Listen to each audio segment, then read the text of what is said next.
Hello, my classy people. It is Wednesday. We're 3 days out, 3 days out from this year's Acorn Stakes on Friday, the 6th of June, and of course the Belmont Stakes. Tip sheets are available, $20 each day. Buy both, they're $35. Email us at SpeedKing24@yahoo.com and or text the office 732-804-0637. And I wanted to put out my long shot for the Acorn Stakes. I intentionally left this horse out of my top 4 picks when I did that race the other day. And of course I like 2 long shots anyway. Look Forward, of course, McCarthy, and Lucara. Now we all know the monster in the room is Good Cheer, the Godolphin runner. All right, she's 1-2. 7 for 7. Obviously the horse to beat, and very, very solid. But I think this race offers a lot of value. My top pick in the race, as I analyzed it, was Look Forward, the number 6 horse, and the number 3 Lucara, who I believe on the lead. And we faded Good Cheer, and there was no value there at 1-2 for third, knowing obviously it's Godolphin, so I don't have no problem with them. It's just 1-2. But I think there's some sneaky horses in here, and I wanted to do a video. This is my extreme long shot, a horse that's outside of our normal handicapping in this race that I really believe has some value that is hidden. Okay, that is QUICKICK. No, he didn't come in here with that slow QUICKICK. Well, hear me out.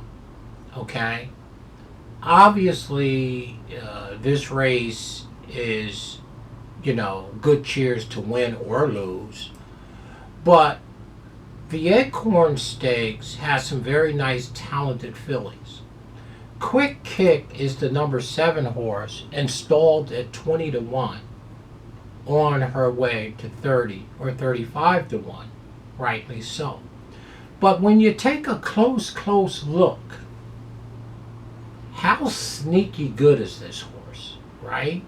Now, granted, only 1 win from 7 starts, 1 second and 2 thirds, and has only earned $411,000. The horse is by McKenzie, right? Obviously, Baeza's by McKenzie. On the back end by Graham Hall. Yeah, that Graham Hall. And trained by the underrated and sneaky good Tom Amoss. Let me say it again.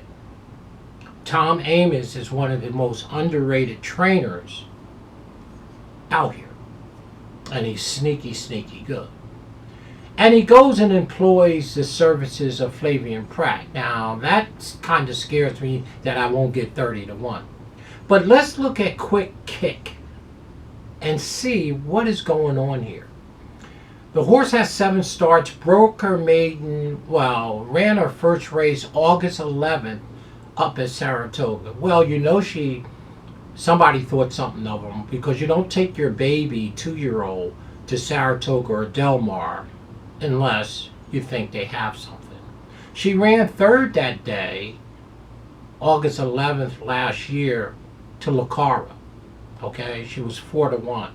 She came back the next race, her second race, September 1st at Saratoga, and broke her maiden across this racetrack at 4-1. They laid her up for 33, 35 days. Dylan Davis is in the arms. They take her from a maiden special race right to the grade 1, Alcibiade. This is where I dialed in. She was 7-2 in a 7-horse field, and she ran second in the grade 1 Alcibiade as a 2-year-old against that filly that I talked to y'all about in my Acorn video that Godolphin has, that's no longer racing. A 2-year-old I thought was better than most, as well as Tima. The horse is immersive. Godolphin, 4 for 4. I thought she would be better than Good Cheer, truly. And Timo is a good horse that Bob Baffert has. But she ran second to Immersive. Go look up Immersive, 4 for 4, Godolphin homebred, just beautiful, but I think she got hurt. So her third start off a maiden race, they take her to a grade 1, not a grade 3, not an overnight stakes, but to a grade 3, grade 1, and she runs second to a monster in Immersive. Then they lay her off for 28 days, bring her back November 1st in the Breeders' Cup Juvenile Filly. That's right, at Del Mar. And she's 8 to 1. She runs third to Immersive again. So in the Alcibiade Grade 1 and in the Breeders' Cup Juvenile Filly Grade 1, she ran second and third respectfully to Immersive, a monster filly. And by the way, when she ran third in the Juvenile Filly, the horse that was second was Vodka with a Twist. So they turned her out as a 2-year-old in November. And 114 days later, she makes her 3-year-old debut. February at Oaklawn Park in the Honeybee. Right off the bench. Well, she broke in back of the pack. And by the way, Look Forward was in this race. Okay?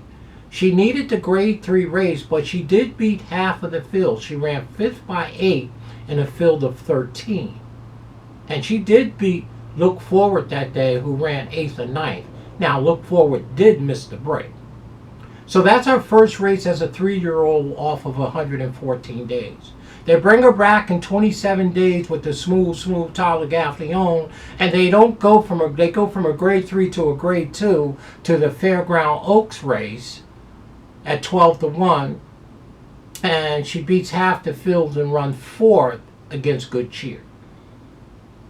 Then they lay her off for 41 days. They bring her back into Kentucky Oaks the first Friday of May, and she got smoked because she brushed the gate. She had some trouble. She finished 7th by 12, and she still ended up beating half the field. So my question is, wow, there's something about this Quick Kick that the connections really like, because they just keep upping the ante. This filly's going to break through one day. Okay, and I don't want us to be sleeping, or I don't want to be sleeping when she do. Okay, this horse has ran second and third to Immersive, who would put most of these to bed, and probably even Good Cheers. Okay, Good Cheer. Okay, for sure. So I'm just saying, if I'm going to have an extreme long shot, I'm looking for 30 or 35 to 1. Now, my first 3 picks, y'all know what that is, but I wanted to do an individual video on this extreme long shot, Quick Kick. Okay? I think Flavien Prat being up may bring our price down a little bit, but Respoli was on this horse in the Kentucky Oaks, where she missed the break, she brushed it against the gate and all that, you know, the Respoli style on the dirt. And then Tommy Amos go and employ Flavien Prat. So your Speed King's extreme long shot in this year's Acorn, I'm going to use this horse in the doubles, is Quick Kick. I think she's sneaky good, and her races are much better than what you're seeing on the thing.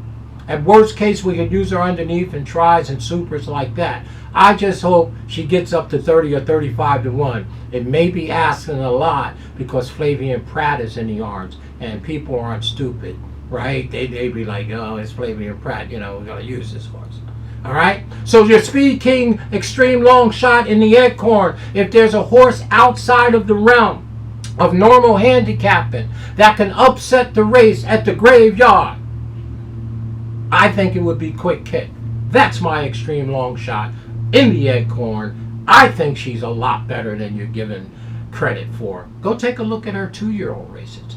And she's really never moved forward as a 3-year-old. Her 2-year-old races are so much better speed figure wise than her 3 races as a 3-year-old. That's not normal. Tommy Amos is a very good trainer who don't get the credit. He's sneaky, sneaky good. And he's dropping Flavian Pratt in on this one. I'm going to be playing some doubles back to the Belmont Stakes for sure, and figure out how I'm going to hook her up in case lightning strikes in the bottom. SpeedKing's Extreme Long Shot in the Acorn Stake. Quick Kick, 20-1 on her way to 35-1. The girls are in town. There's that SpeedKing.